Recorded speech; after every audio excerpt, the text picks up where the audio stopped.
Historically speaking, a major risk for decision makers in great powers is forgetting the difference between being very powerful and all-powerful and risking overextension as a result. In 2025, the United States employed intense diplomatic and economic pressure, including on its allies, to try and force changes on a variety of issues. And in a couple of key cases, I'd argue they succeeded. The US demanded a much higher NATO spending target, and it got a much higher NATO spending target. The US imposed significant tariffs on imports from other countries, including its various allies, and despite calls in some parts of Europe to retaliate and fight the trade war out, in the European case, the parties settled on a new trade deal that was generally assessed to be much closer to Washington's wish list rather than Brussels. But in 2026, renewed US demands for the territory of Greenland, held by NATO ally Denmark, appear to have been a bit of a strategic bridge too far for that approach.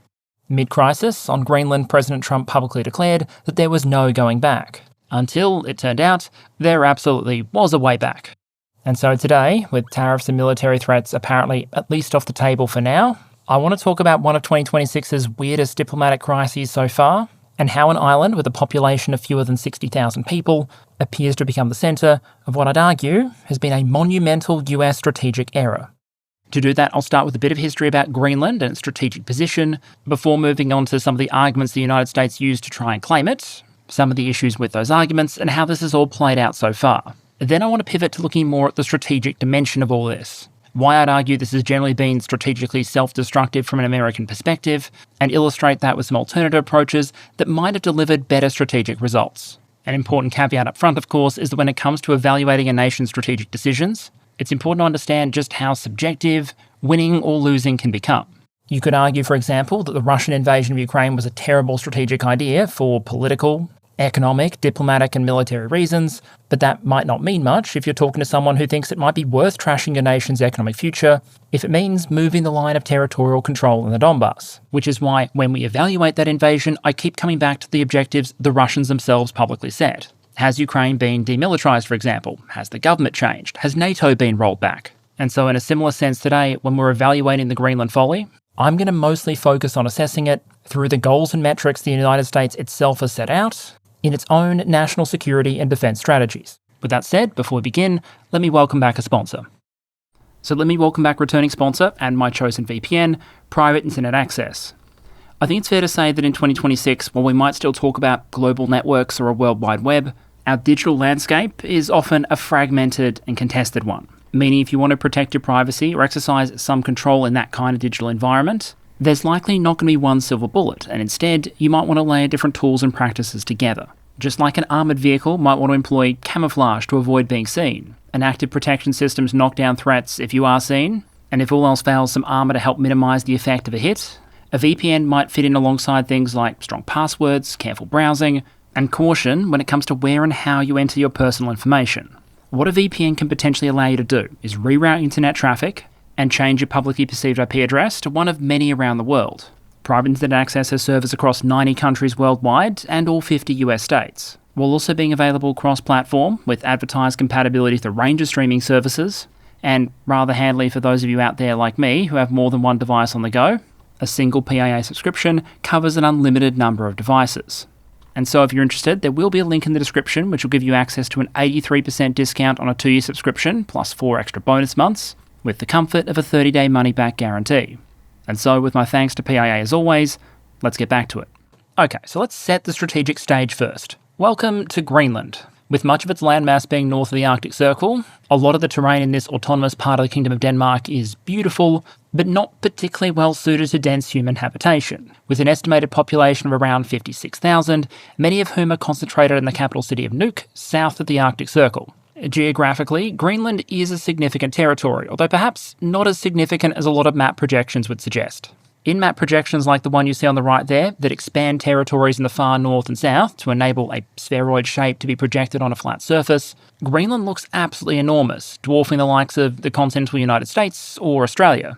The reality, as you can see here, is a tad more humble, but you're still talking about a territory of more than 2 million square kilometres, with the population smaller than, for example, pre-invasion Bakhmut in Ukraine, with Eric the Red famously giving the island the name Greenland in the 980s, partly as a bit of a real estate scam. Eric, you see, was trying to convince people to come and move over to this island. An appealing name like Greenland might be attractive to those living in a place called Iceland.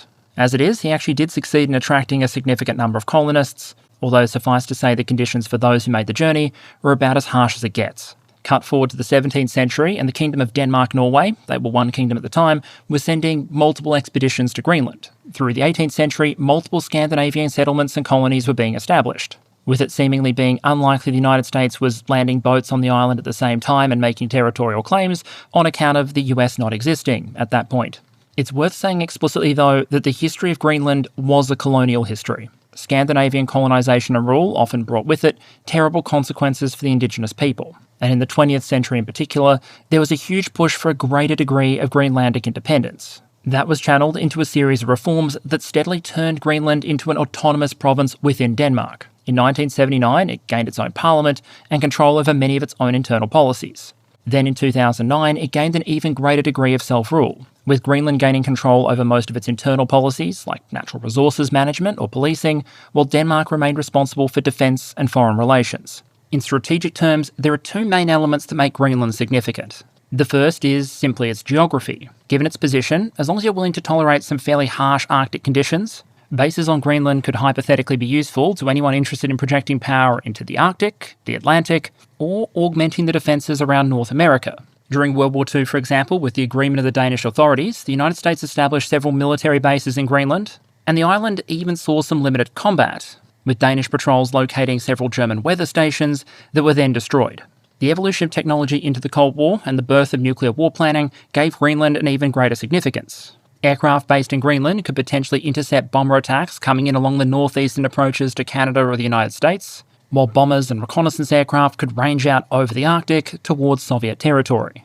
In the late 50s through 1960s, the United States even constructed a base in Greenland, Camp Century, that was powered by an on-base nuclear reactor, and the US experimented with, but never went ahead with, the concept of setting up thousands of interconnected, partially concealed launch positions for US ICBMs in Greenland under Project Iceworm. But the idea of doing something like that in order to provide us a viable second strike option was ultimately overcome by a variety of factors, including the sheer difficulty of building and maintaining infrastructure in Greenland, and the emergence of a much better solution, the ballistic missile submarine. A lot of this military presence was downscaled significantly after the end of the Cold War. Reportedly, as of September 2025, the number of active duty US military personnel assigned to and active in Greenland had fallen below 150. But for NATO planners concerned about their ability to project power into the Arctic, Greenland remains a useful strategic position. It's also potentially resource-rich, although with a couple of asterisks. Greenland itself, as well as its surrounding exclusive economic zone, are rich in a variety of natural resources, including rare earth metals. The trick is that actually getting to those resources in an economically viable manner is often more trouble than it's worth. Climatic conditions are harsh, the distances are long, infrastructure is very, very sparse, and these are often ecologically sensitive environments to boot. As such, while there's been a lot of resource exploration on Greenland, the number of actual active extraction projects is relatively small. So where does all of that potentially leave Greenland in the context of recent NATO and especially United States strategy? To answer that, there are two main documents I want to look at. The National Security Strategy of the US, released November 2025, and the 2026 National Defense Strategy, which was pretty much just released and is the reason I'd held off on making this video.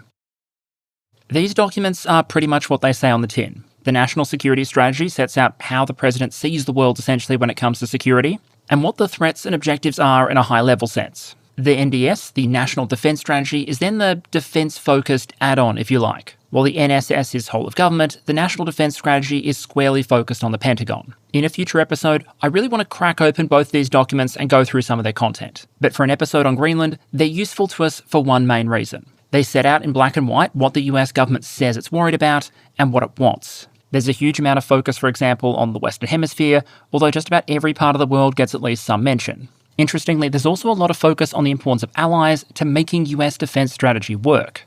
Russia, for example, is meant to be a primarily European wing of NATO problem, with the United States playing an enabling and supporting role. It specifically says these other threats shouldn't be neglected, but it wants to focus on supporting allies to do a lot of the heavy lifting on most of these issues, so the US is more able to concentrate its resources on particular issues. But obviously that's only going to work if those alliance structures that the documents explicitly reference hold together. One of the ways you might try and make sure that happens is by maintaining the influence, the relationships and soft power that glue it all together. with the NSS saying that we want to, quote, maintain the United States' unrivaled soft power, through which we exercise positive influence throughout the world that furthers our interests, end quote. So basically, the document suggests the United States needs its allies and partners because it's not strong enough to do everything by itself. What about Greenland? Given recent events, it's probably helpful to understand why these strategy documents say the United States needs to own Greenland. The answer is very simple. They don't. Ownership of Greenland, along with other pieces of key terrain around the world, is never mentioned as a strategic objective. Instead, what these documents say the United States needs with relation to places like Greenland is access. The Department of War will therefore provide the President with credible options to guarantee US military and commercial access to key terrain from Arctic to South America, especially Greenland, the Gulf of America, and the Panama Canal, end quote. So the metric here clearly isn't annexation, it's access. Something which the United States arguably already had a lot of in Greenland, by virtue of existing agreements with Denmark and the operation of the NATO alliance. Which means that when we've seen US political figures recently pushing for the United States to own or annex Greenland, they're going significantly beyond what the United States public strategy says is actually necessary. So what I think it's important to do next is look at some of those public statements as to why it was apparently so important that Greenland became a part of the United States. A lot of the coverage I saw of this topic boiled down just to the basics. The United States said it wanted Greenland, Greenland and Denmark were saying no, and that was pretty much the end of the matter. But in this case, I'd argue the details very much do matter.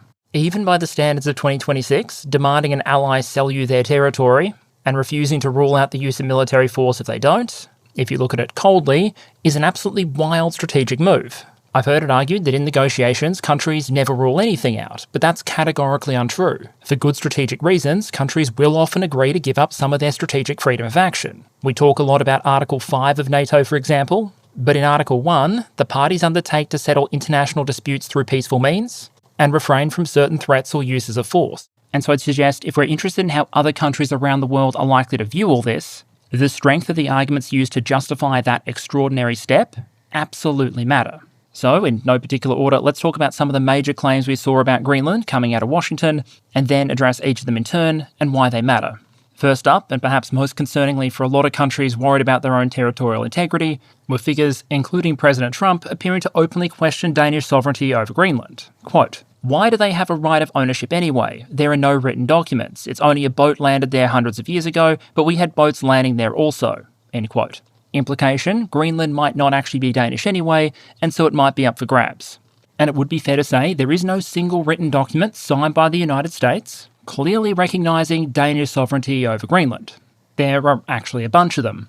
In 1916, when the US bought the Danish West Indies from Denmark, the US declared in writing that it would not object to the Danish government extending their political and economic interests to the whole of Greenland. Implication, you sell us the Danish West Indies, and Greenland can very clearly stay yours. In 1933, sovereignty over Greenland actually went to the ICJ because Norway challenged Denmark for part of Greenland, which makes more sense when you remember that at a time a lot of the exploration and colonial activity was taking place, the kingdoms of Denmark and Norway were actually the Kingdom of Denmark-Norway. In that case, the ICJ ruled in Copenhagen's favour, recognising Danish sovereignty over all of Greenland, which is something the United States would also explicitly do in 1941. At the time, Denmark itself was under German occupation, and thus wasn't in a good position to defend Greenland, which was recognised by the United States as key terrain in the fight against Germany. The US thus signed an agreement for the military use of the island, while explicitly not detracting from Danish sovereignty over it. Quote, "Although the sovereignty of Denmark over Greenland is fully recognised, the present circumstances for the time being prevent the government in Denmark from exercising its powers in respect to Greenland." It would go on to say that, quote, "The government of the United States of America reiterates its recognition of and respect for the sovereignty of the Kingdom of Denmark over Greenland." End quote. Even if you can argue the 1916 language might have been a tad ambiguous, that wasn't. Nor was the 1951 agreement, which enabled the United States to establish defence areas in Greenland and build up its troop strength there, which explicitly noted those extensive US powers were granted, quote, "without prejudice to the sovereignty of the Kingdom of Denmark," end quote. A pattern of explicit recognition that continued to hold true in 2009, when Denmark and the United States modernised that 1951 agreement, in which the first paragraph literally reads, quote, "Considering the development of Greenland since the conclusion of the defence agreement, including the change of Greenland's status from a colony to that of an equal part of the Kingdom of Denmark under the Constitution and an establishment of a wide-ranging Greenland Home Rule," end quote. From an outside perspective then, in appearing to question Danish sovereignty over Greenland, It might feel like Washington is essentially rewriting history to delete all of those previous agreements and documents. In that sense, it might be vaguely familiar to some of the historical revisionism we've seen deployed by Moscow in relation to Ukraine. In the past, you'll find multiple recognitions by Russia, including statements by Vladimir Putin himself, not just that Ukraine is an independent country, but also that Crimea, for example, is Ukrainian. But in the arguments of 2014 onwards, the history in those agreements is selectively revised to support not just new territorial claims, but also open questions as to Ukraine's sovereignty and right to exist. The reason this might be concerning to many nations, including US allies, is that if it could happen to Denmark, it could potentially happen to you. There are a lot of nations out there that, like Greenland, possess significant natural resources that the United States might want access to. Many of them, unlike Denmark, won't have direct treaties or agreements with the United States explicitly recognising their sovereignty over those territories, because they never felt they needed them. And so the fear might be that if more than a century of explicit agreements and court judgments isn't enough to protect recognition of Danish sovereignty, who's to say it won't be their territory and sovereignty in the firing line next? Argument 2 was that even if this territory was Danish, Denmark can't really defend it, which somehow meant that the territory might not actually be Danish as a result. As Stephen Miller reportedly put it, quote, "They cannot control the territory of Greenland under every understanding of law that has existed about territorial control for 500 years. To control a territory, you have to be able to defend a territory, improve a territory, inhabit a territory," end quote. Suffice to say, there are a couple of issues with the argument that just because Copenhagen isn't a military superpower, capable of defending Greenland against some unspecified threat, perhaps from Russia, somehow legally or morally the territory becomes up for grabs. For one, it's not realistic to suggest that Denmark would be defending the island alone against Russia, without any support, at least from its European NATO allies. And according to the US government's own documents, those European allies should be more than capable of seeing off a challenge from the Russians. To draw directly from the National Defence Strategy, quote, "Fortunately, our NATO allies are substantially more powerful than Russia. It is not even close," end quote. To me, it seems somewhat strange to argue the Europeans obviously can't defend Greenland from Russia, while also arguing the US doesn't need to focus as much on European defence because the Europeans are obviously capable of handling any military threat from Russia. Even if it were true, the very argument raises some interesting legal and ideological questions. Should the United States be able to annex the Baltic states, for example, because by themselves, without Allied support, they probably can't defend themselves against Russia? Should Australia be able to invade and annex New Zealand, because a phalanx of top-tier front rowers does not a strategic deterrent make? Should the United States be able to annex Canada, because it's hard to do missile defence for the continental United States without it? Or should Poland be allowed to annex all their neighbours, because trying to defend open plains sucks? The clear answer in international law is obviously no. And instead of saying smaller nations can just be annexed by larger ones, US strategy since World War II has instead usually been based on grouping together lots of those countries into alliance structures so that nations that might be individually weak are collectively capable of deterring potential attackers. And so by that model, the best way to defend somewhere like Greenland against a potential Russian threat, for example, would be to establish some sort of treaty organisation, bringing together different countries, at least in the North Atlantic area, who could collectively pool their military resources and thus deter any potential military threat. As for what that threat that needed to be defended against was, apparently Russia and China, with President Trump saying, quote, "If we don't do it, Russia or China will take over Greenland, and we're not going to have Russia or China as a neighbour," end quote. Leaving aside for a moment the experience of any Alaskans who happen to live within visual range of Russian territory, I think the prospect of any imminent military takeover of Greenland by Moscow or Beijing probably deserves a bit of the press X to doubt treatment. A lot of Russia's navy, especially its surface fleet, is in a fairly dismal state. Its naval infantry and airborne units have been continually ground down in Ukraine, and it's even lost some of its valuable amphibious warfare assets in the Black Sea that, having originally been built in Poland, probably aren't likely to see any replacements coming from the original shipyards anytime soon. The idea that Russia would be willing and able to start a war with NATO by projecting an amphibious or airborne force over water to Greenland, seizing, occupying, and then attempting to hold it, is arguably more than a bit of a stretch for a naval force that is currently failing to exercise sea control in its own strategic backyard against an opponent that doesn't really have much of a navy and has based a lot of its naval efforts around the deployment of essentially glorified robotic speedboats and jet skis. From a raw resources perspective, you could argue a Chinese threat might be somewhat more credible. Their navy and supporting logistics capacity is obviously much more extensive, but in that case, the geographic challenge just becomes even more bonkers. Many wargames regarding a potential confrontation between the People's Republic of China and the United States have to do with the ability of the People's Liberation Army to project power within the bounds of the first island chain. But to get to Greenland, your hypothetical Chinese military supply line now has to pick between one of two deeply unattractive options. You can sail around Russia and then pass through the Bering Strait, a naval choke point controlled by Alaska and the United States, or you can travel essentially the entire way around the world, around the southern tip of Africa, and then try and come up through the Atlantic, where again, you're a long way from home and essentially in the home territory of both the US Navy and a host of European forces. The strategic geography of a potential Chinese operation against Greenland just doesn't pass the sniff test. And Major General Anderson, the head of Denmark's Joint Arctic Command in Greenland, is reported to have recently said that, quote, "We don't see a threat from China or Russia today," end quote. Realistically for NATO planners, there is growing strategic competition and threats in the Arctic. What there isn't is any kind of pressing territorial threat to Greenland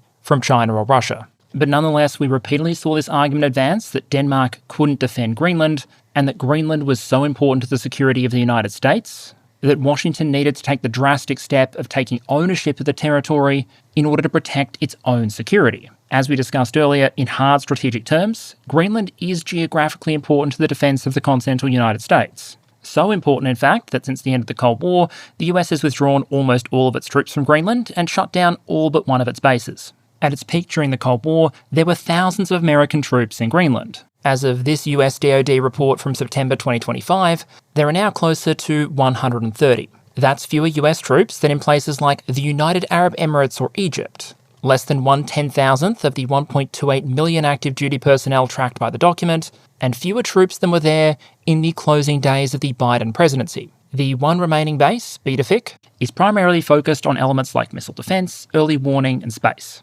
Bidefik Space Base is run by the United States Space Force, and among other things, it hosts a number of sensors as part of a ballistic missile early warning system designed to detect and track ICBMs that might be heading against the continental United States. Think of it essentially as a giant, space-focused radar picket, intended to give the US additional warning if someone starts slinging ICBMs, the same way over-the-horizon radars in Canada might provide earlier warning of missiles coming in over the Arctic. In this respect, Greenland's far from unique. The US has installations all around the world that are designed to enhance its intelligence and sensor picture. You have radar bases hosted, for example, by the Turks and Romanians that might help give greater early warning about missiles being launched from that part of the world. I mentioned the installations in Canada, watching the Arctic, and other regions, including the Asia-Pacific, have their fair share of installations as well. In each of these cases, as important as they might be to US security, those bases exist with the permission of the host government. And so insisting the United States needs to own the physical territory in order to expand its sensor net there doesn't really make a lot of sense, I'd argue, given the agreements that already exist, and the fact that Denmark's indicated it would be very open to enabling the US to set up new installations. Then there was one other final argument that wasn't really couched in strategic terms, but which I think deserves a quick mention. This is an appeal to the right of people for self-determination. It's a claim that many Greenlanders don't just want independence, which is true, but that they want to join the United States. And it's also, by every measure I've seen, categorically untrue. Polling suggests that a single-digit percentage of Greenlanders would be open to the idea of joining the United States. And when you see a significant percentage of the population of a capital city turning out to protest in sub-zero weather, that's probably a fairly safe indication that public opinion isn't on your side. So I'd suggest that by many assessments, well before Washington started to really turn up the pressure and threats with regards to Greenland, its push was already on very shaky legal, diplomatic, historical, military and democratic grounds. All of that probably should have been apparent in Washington, but back in January, it didn't appear to dissuade the White House from pushing ahead anyway. So let's give a rough chronology of these events, skipping those in previous years and covering just what we saw play out over the last month. In early January, especially between roughly the 8th and the 10th, we saw a number of statements from the United States that appeared to set out their justifications, their goals, and what they might be willing to do to get them. President Trump stressed that the US needed to own Greenland to prevent Russia and China from doing so, openly questioned Denmark's sovereignty, and suggested that when it came to getting Greenland, the United States was going to do it the easy way or the hard way. That was widely interpreted as the United States suggesting that using military force against a NATO ally might be an option, partly because a few days earlier, the White House had explicitly left that option on the table, reportedly saying, quote, "The President and his team are discussing a range of options to pursue this important foreign policy goal, and of course, utilising the US military is always an option at the Commander-in-Chief's disposal," end quote. I think it needs to be stressed here that while the threats might have been veiled, they were very much being interpreted as threats. And for a lot of observing states, it was probably those implicit threats that escalated all of this from a discussion to a crisis. A number of US figures at the time were trying to tamp all this down, saying that what the United States was trying to do here was actually buy Greenland. But there is all the difference in the world between going to your neighbour and saying, "Hey mate, I'd love to buy your house," and before you say no, just remember, beating the absolute shit out of you is always an option hypothetically available to me to get what I want. It's not quite nice island there, it would be a shame if something happened to it, but it's a much longer way from being the way diplomacy is normally conducted between allies. Through this period, a number of European states had been vocal in their support for Greenland and Denmark, with 6 major European allies, the UK, France, Germany, Italy, Poland and Spain, openly issuing a joint statement with Denmark declaring that, quote, "Greenland belongs to its people and only Denmark and Greenland can decide on matters concerning their relations," end quote. With regards to the US demands, that was broadly interpreted as a diplomatic way of saying no. A number of countries also announced that they'd be sending small, mostly symbolic military contingents to Greenland. This wasn't a bunch of heavy combat assets, it was mostly small reconnaissance missions, nominally to help prepare for a larger military exercise, Operation Arctic Endurance, to be jointly conducted at a later date. Still, if what Washington was concerned about was a potential threat from Russia or China, you could argue this might have been exactly the kind of thing they wanted to see. More NATO allies taking Arctic security more seriously and committing money and resources to demonstrate that, the same way Denmark itself did back in 2025 when they announced billions of euros of additional funding for defence and security in the Arctic. So of course, Washington decided to openly thank its allies for finally taking this bloody issue seriously. Nah, just kidding, they threatened to impose tariffs on them. The US announced that starting June 1st, there would be new tariffs on Denmark and the countries sending troops, until Denmark agreed to sell Greenland. Those tariffs would be on such long-standing US adversaries as the United Kingdom, Netherlands, Finland, Germany, Sweden, Norway, and Denmark. This was a clear and public use of coercive economic pressure, apparently to try and stop US allies doing something that the United States, by treaty, was obliged to do, defending the internationally recognised territory of an alliance member. The public US justification for doing this was that these countries had, quote, "journeyed to Greenland for purposes unknown," and that, quote, "these countries who are playing a very dangerous game have put a level of risk in play that is not tenable or sustainable," end quote. What I don't think is immediately clear in that statement is what risk is actually being referred to. Why would a small number of NATO states sending a small contingent of NATO troops into a NATO territory at the request of the owner of that territory represent a threat or risk to anyone, especially another alliance member? A force that small would, at most, represent a kind of tripwire contingent, which would only really matter if there was the prospect of some kind of threat that might trip that wire. Greenland, Denmark and the European allies did not, however, respond with an offer to sell Greenland, and instead announced they'd be delaying the signing of the EU-US trade agreement reached last year. A few days after saying there was no going back and the US would pursue rights, titles and ownership to Greenland, the US announced the cancellation of the tariffs and the existence of a framework of a future deal on Arctic security. As at time of recording, all of the details of that framework haven't been made public, but the few details we have got from the various parties involved are, I think, enough to make a broad strategic observation. Any final deal is likely to be about access, not sovereignty. With the Danish Prime Minister confirming that Denmark was happy to negotiate on everything, but that, quote, "we cannot negotiate on our sovereignty," end quote, and Greenland's Prime Minister calling sovereignty a red line. Now, to be fair, even with ownership and sovereignty off the table, there's still a lot the United States might choose to negotiate for here. More bases, perhaps to support the Golden Dome program, more troop presence, or perhaps more commercial access for mineral extraction efforts, for example, which you'll remember are all things the United States is either already partially entitled to under its existing agreements, or things the Greenlanders and the Danes already indicated they were willing to negotiate on before the United States started making threats. For the moment then, it appears the United States might have taken all of these extraordinary steps, including threatening tariffs or even intimating military action against NATO allies, in exchange for the kind of stuff it probably could have just asked for. Which brings us back to the headline of this episode. Why I'd argue on the evidence available that this entire move was strategically self-destructive for the United States. One caveat up front, of course, is that in order to make that determination, we do need to make certain assumptions about what the United States was trying to achieve here. And while there are plenty of potential objectives there, including scenarios where this wasn't really about Greenland at all, but instead US domestic politics, I'm going to instead focus on just two of the main theories I've heard put forward. Firstly, this was all just a massive negotiating tactic from Washington in order to facilitate military and commercial access to Greenland, with annexation never actually being on the cards, and another interpretation where the goal actually was to take it. In both cases, you can argue this was a bad idea, but for somewhat different reasons. If the goal was just to secure additional bases or shore up the defences of Greenland, then the natural question to ask is, why apply any coercion and threats in the first place? The US already has huge powers under its existing agreements with Denmark to set up defence areas in Greenland and to station troops there, and even if you assumed Washington wanted a degree of military presence or access that wouldn't be readily agreed to by Copenhagen, the diplomatic costs of applying pressure here might have been significantly reduced if you just, asked first. From the American perspective, if the Danes and Greenlanders then agree, congratulations, you got what you wanted, your additional bases, your commercial access, whatever. And if they refuse, you now have an argument you can put to your domestic and the international audience, saying, hey, we're asking for something fairly reasonable here, we're being told no, and so it's only now, very reluctantly, that we're going to raise the prospect of coercive pressure. Start using the T word, for example. In other words, if the goal was just additional military or commercial access, there was nothing to lose and everything to gain by attempting negotiations with a long-term ally first, and only alluding to the possibility of transitioning from carrot to stick if things didn't go your way.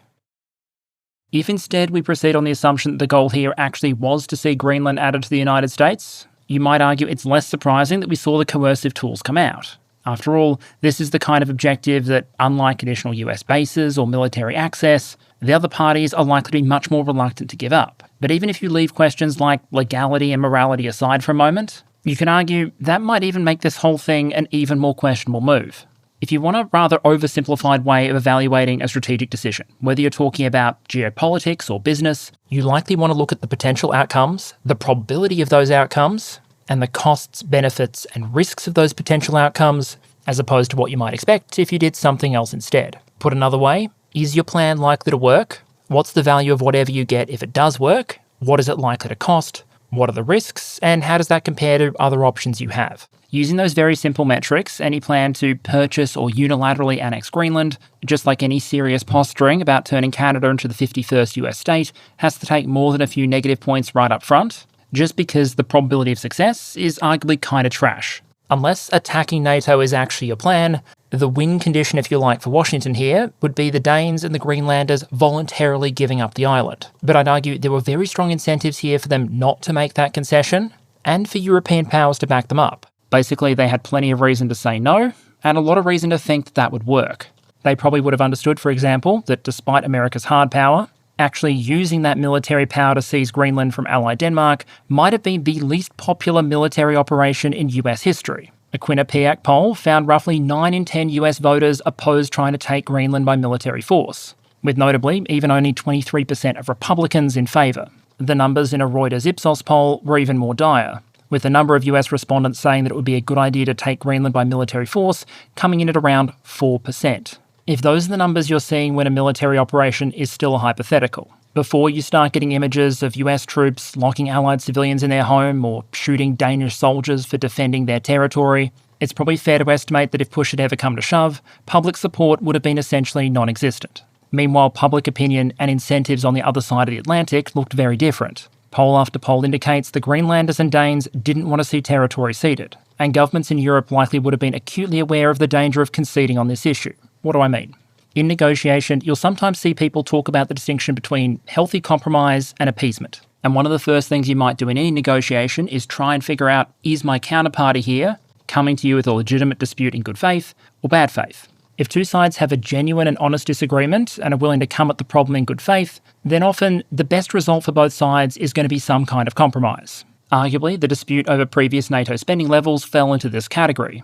I think it's fair to say it was more complicated than Washington sometimes argued, but it is clear that for years, many NATO allies were significantly underspending the 2% target, de facto outsourcing part of their security burden to other alliance countries, especially the United States. That arguably made it the type of dispute where compromise would make a great degree of sense, and I think it's relatively telling that during that debate, a number of European states openly argued in favour of the American position. If you want a visual representation of how this kind of compromise process might look, I visually represented the positions of a side A and side B on the slide here, and depending on how negotiations go and how the power balances out between the two parties, you're likely to end up with a solution somewhere in the middle. You're then able to move on and not start a global conflict every time someone thinks a border post is in the wrong position by 20 centimetres. If an opponent isn't negotiating in good faith, however, and can simply invent new grievances or demand at will, then continually compromising quickly becomes the wrong move. If you walk into my house with absolutely no justification and declare that it's now yours, the correct move is to kick you out or call the cops, not agree to split the place 50-50.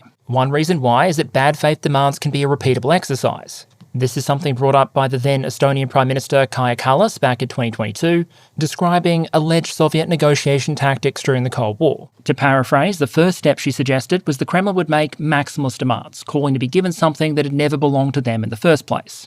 Then they'd present ultimatums calling for that thing to be handed over or that concession to be made, and then continue to issue threats and ultimatums, knowing that eventually, quote, there will always be people in the West who will negotiate and give you something that you didn't have before, end quote. So basically, first you demand something you have no right to, then you settle on only getting half of that thing.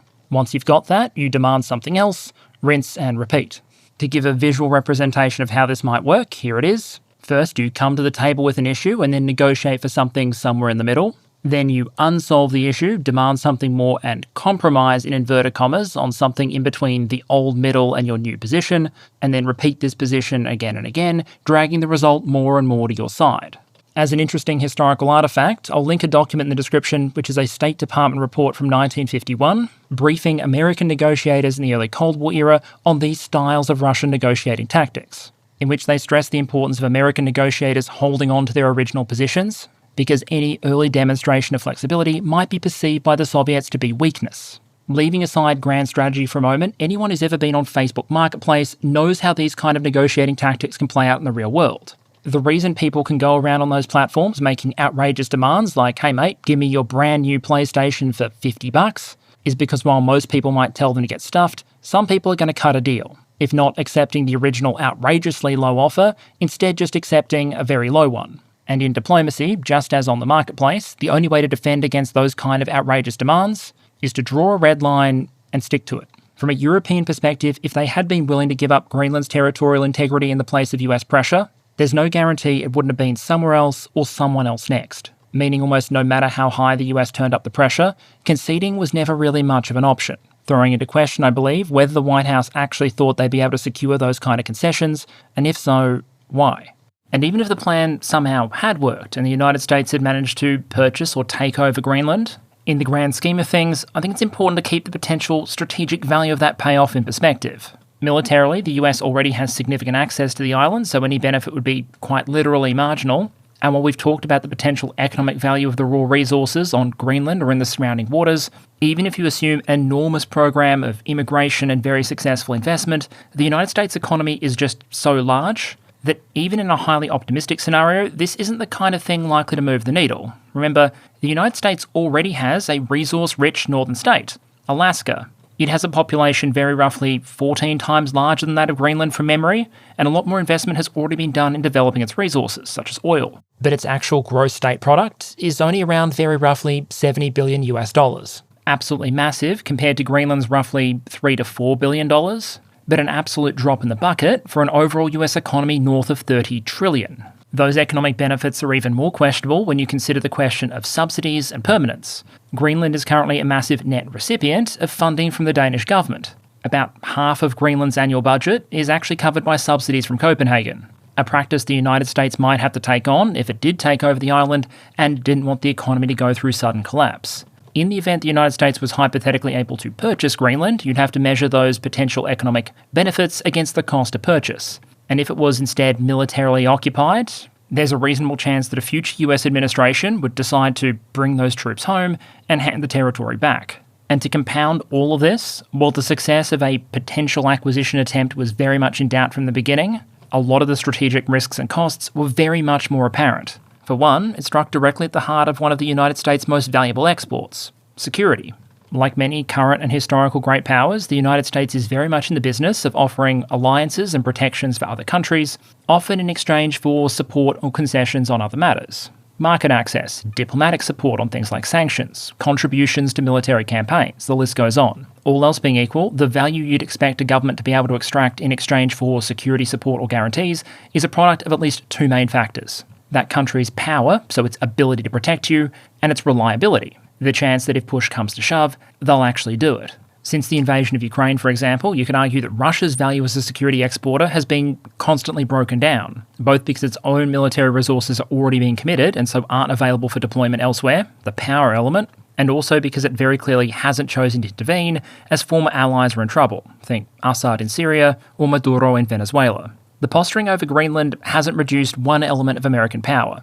Its military is still very much intact and globally deployable, but for many observers, that reliability measure has probably taken a couple of hits. The crux here is the United States is already meant to defend Greenland by virtue of Article 5 of NATO. The Kingdom of Denmark is a part of the alliance, Greenland is an autonomous part of the kingdom, and so when the President of the United States says things like, "you don't defend leases," or raises the prospect of potentially using military force against an ally, you're obviously going to undermine adversary confidence that the US would actually respond to an Article 5 call, because while President Trump said that countries don't defend leases, security strategy presumes that they will defend their allies. But perhaps the greatest and most immediate strategic risk for Washington in all of this is the demolition job it might do on American soft power. That network of influence and opinion that often helps the United States shape events, even without applying direct coercion. Remember, the US own security strategy says that maintaining soft power is an objective, which makes a great deal of sense because, frankly, using hard power all the time is expensive, exhausting, and unreliable. Plus, as the Soviets found out, a hard power-based system might be vulnerable to critical existence failure if at any point you're no longer able or willing to maintain the pressure.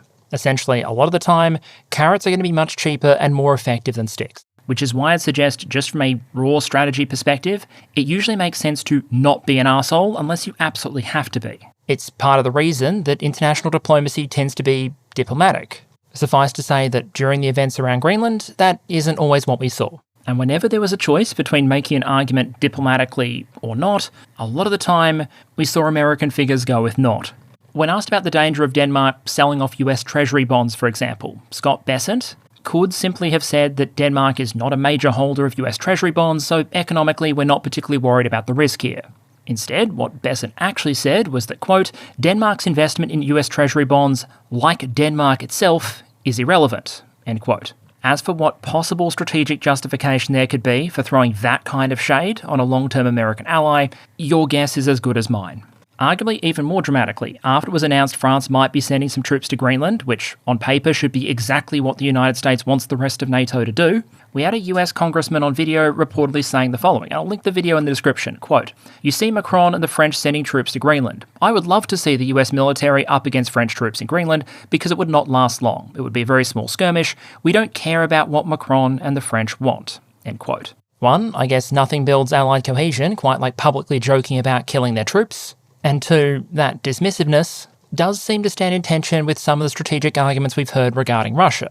That basically argues that because Russia is a nuclear power, it needs to be treated with a great degree of respect, and conflict between American and Russian forces needs to be avoided almost at any cost. Some might argue that concept stands in some tension with the idea of publicly antagonising a nuclear-armed ally that explicitly writes the concept of nuclear warning shots into its doctrine. And then amongst all this, there were a set of comments that got picked up basically across the US alliance structure. Later in January, speaking on NATO, President Trump reportedly said the following: "We've never needed them. They'll say they sent some troops to Afghanistan, and they did. They stayed a little back, a little off the front lines." End quote. It was a comment that may not have been directly aimed at the Greenland acquisition, but it arguably became a key element of the atmosphere around that broader crisis. That basically riffed on a running claim we've seen from some US officials that America's allies in conflicts like Afghanistan haven't sacrificed and haven't been good allies. In his book, for example, Secretary Hegseth talks about being in Afghanistan and said that, quote, "On my camouflage uniform, I wore an American flag on one shoulder and an ISAF patch on the other," referring to the International Security Assistance Force badge. Quote, "The running joke of US troops in Afghanistan was the ISAF patch actually stood for I saw Americans fighting." Now, I have tried to keep most of this episode relatively cold and focused on the strategic calculus here. But on this point, I just want to take a minute or two to say something subjective. Because, respectfully, I probably can think of a couple of blokes who had an opportunity to see Americans fighting in Afghanistan. Here are the faces of 41 of them, beginning with SAS Sergeant Andrew Russell, killed February 2002 at age 33, through to those who fell more than a decade later, like Smith, Baird and Chitke. One of those last names, Corporal Cameron Baird, 2nd Commando Regiment, was actually on his 4th tour of Afghanistan, having also done time in Iraq. For the potential benefit of any fans of the "I saw Americans fighting" narrative, I will leave his posthumous Victoria Cross citation in the description. I bring that up not to suggest there weren't Allied contingents in Afghanistan who might have operated under very strict instructions from their government to minimise risk of casualties. There were. Nor do I do it to suggest that Australia or New Zealand suffered disproportionately. Adjusted for population, Australia's military deaths there were lower than many other contributors. But I do it to highlight there are sometimes few quicker ways to put the population of a country offside than to say something that could be interpreted as minimising the value of the contribution and sacrifice of their military personnel. And if you look at the US strategy documents, there's a massive extra kicker here. The National Defence Strategy suggests, quite understandably, that what the United States wants to do is incentivise countries to be good allies. It says that, quote, "Incentives work and will be a critical part of our alliance policy. We will therefore prioritise cooperation and engagements with model allies." It then refers to things like spending targets and contributions against threats. I'd argue it makes clear strategic sense why a major power would want to provide as many incentives, as much cooperation as possible to allies who do their part, in order to encourage more countries to adopt those kinds of policies.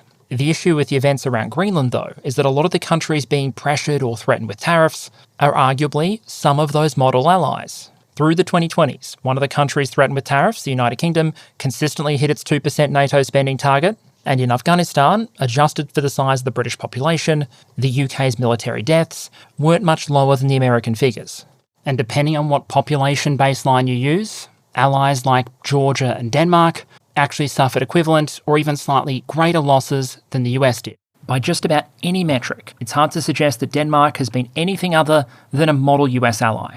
They have contributed and sacrificed in American military campaigns, opened their territory to US bases, been a constant and regular pro-American voice in the European Union, reliable purchasers of US military hardware. They were hitting their NATO spending targets even before Trump returned to office. And at a time where US policy was to encourage other states to provide more and more assistance to Ukraine, Denmark was consistently one of those nations that stepped up with proportionally massive contributions. Per the National Defence Strategy then, this is a country you'd expect to see incentivised, not targeted. The risk from a US perspective is you send some very damaging strategic messages to your allies. For one, you're suggesting that when America calls for assistance, there's no real point in sacrificing hard to help out. Why would you pay the economic, military and political price for sending troops overseas and potentially have some of them come home draped in flags if there is a risk that contribution, that sacrifice, gets conveniently forgotten or minimised as soon as it's strategically convenient? What is the incentive in a strategic sense to turn up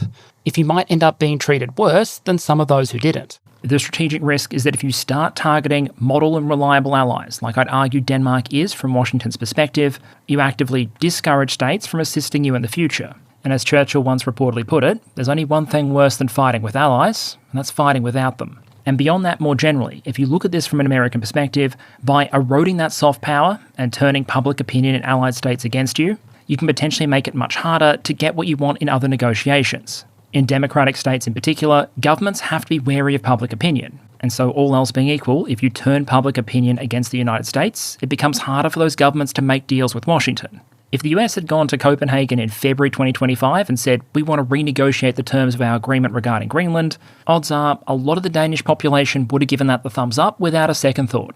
Now, though, the Danish government has to consider not just whether a deal being offered is good for Denmark and Greenland or not, but also how the public is likely to respond. And not just on Greenland, but 100 other US policy objectives as well. The US is currently trying to assemble a rare earth metals alliance to counter China's influence on the market. They're continuously trying to negotiate new trade deals, set up new international bodies, shape global events, and make deals on everything from military developments and intelligence sharing to market regulation. And the success of all of that often hinges on how the people in the country you're trying to negotiate with will respond. And as to how they might respond in the aftermath of the Greenland crisis, the general risk is overwhelmingly negatively. Poland, for example, like Denmark, has historically been one of the US most reliable allies in Europe. They didn't underspend on defence, they bought American hardware, and they spoke in the US favour on key issues. In 2024, 75% of Polish respondents in one survey said they had confidence in the United States to do the right thing in international affairs. A clear majority believe the United States to be a reliable ally. Contrast that with one recent poll taken after tensions brewed up over Greenland, which was only able to find about 30% of respondents saying they still thought the United States was a reliable ally. If soft power is a stated strategic goal, and your strategy as it stands is managing to make even the Poles more anti-American, maybe it's time for a bit of strategic re-evaluation. And there's also an extension to this point which also goes to what you find written in the US strategy documents. In relation to Europe, the NSS specifically talks about the need for the United States to work with basically potential political and ideological allies in Europe.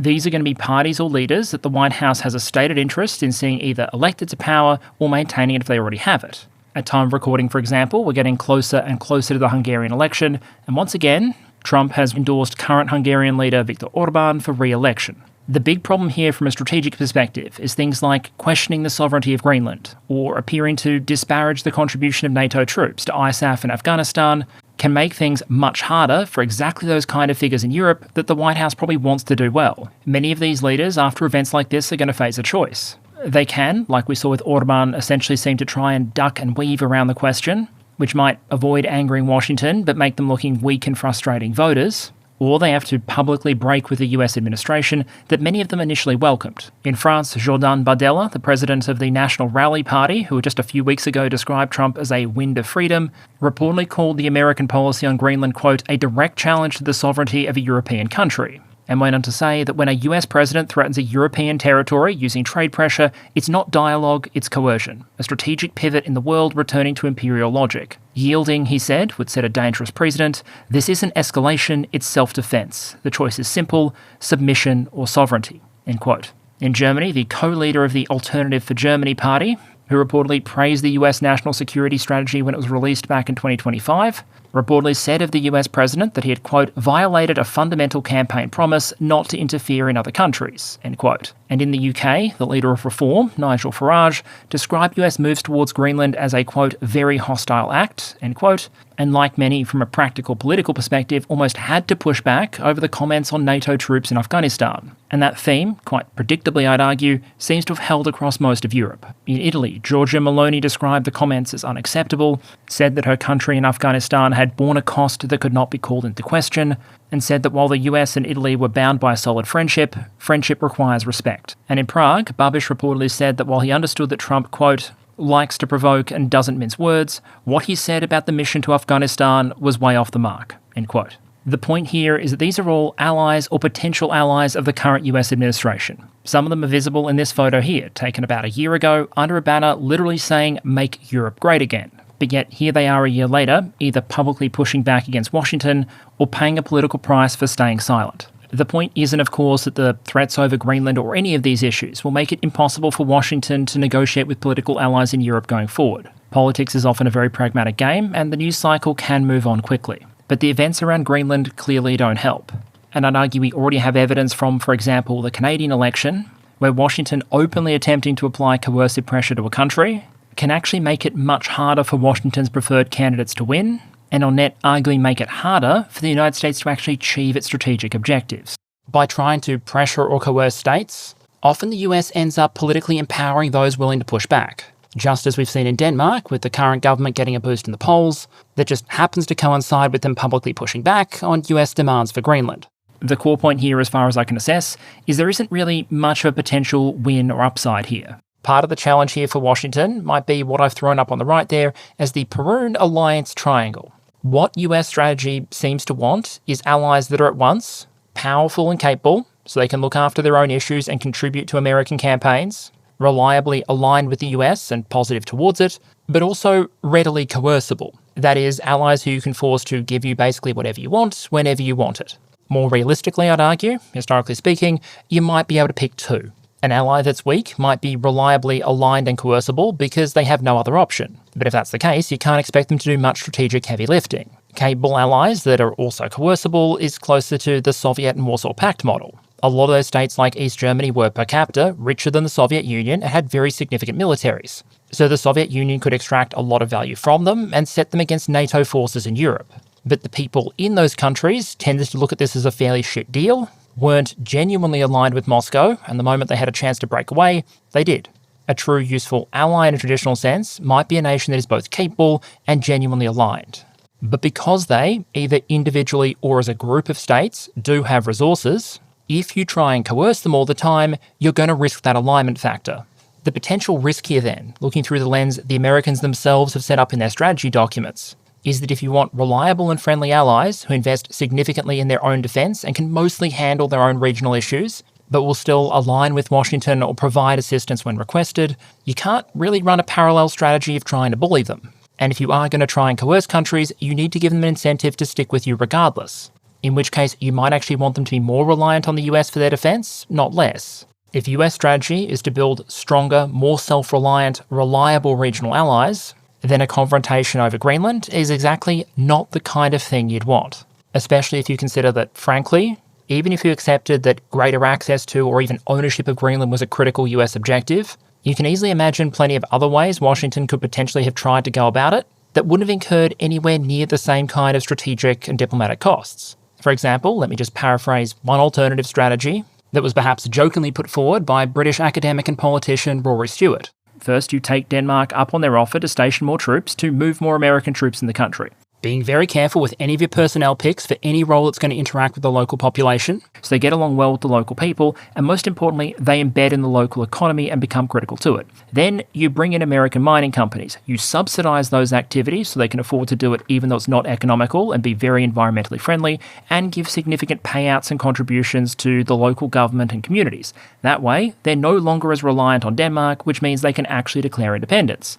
So now you have an independent Greenland who relies on the United States for military protection and its economic success. At that point, you have a small nation with a lot of military and economic influence. You can probably go from there, and notably up to this point, it's been all carrot, no stick, all based on relatively limited by American standards investment and some strategic patience.